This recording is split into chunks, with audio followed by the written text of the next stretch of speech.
Sejumlah fasilitas kesehatan di Palembang mulai menerapkan sistem drive-thru tes swab PCR guna mengantisipasi penumpukan pasien.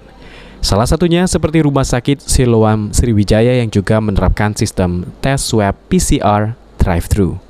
Dr. Lydia Oktasari, Deputi Kepala Divisi Pelayanan Medik dan Penunjang Medik RS Siloam Sriwijaya mengutarakan, dalam sistem drive-thru ini, pasien diwajibkan mendaftar ulang paling lambat H-1 sebelum tes PCR melalui aplikasi yang tersedia di gawai masing-masing. Sesudah mendaftar, pasien dapat langsung datang untuk mengikuti tes swab PCR.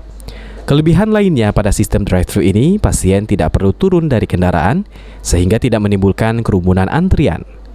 Untuk harga tes swab PCR ini dibanderol sesuai arahan dari pemerintah, yakni di angka Rp525.000 yang dimulai dari pukul 8 pagi hingga 12 siang dan hasilnya dapat diketahui dalam 1 kali 24 jam.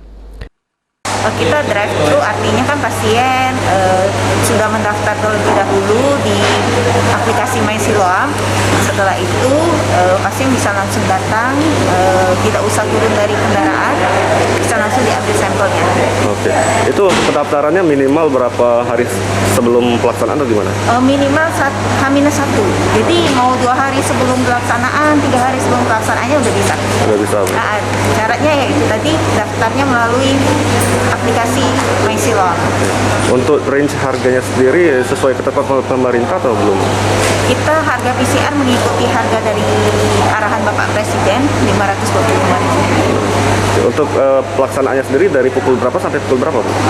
Untuk drive-thru kita jam 8 sampai dengan jam 12 siang. Kalau untuk di GP Klinik yang bukan drive-thru itu sampai jam 20 malam. Sampai jam 8 malam. Kalau Mayoritas pengguna layanan drive-thru tes swab PCR ini ialah mereka yang berkepentingan untuk mengikuti transportasi penerbangan, mengingat layanan transportasi ini mewajibkan penumpang untuk melampirkan hasil negatif tes swab PCR. Sandi Pratama, PAL TV.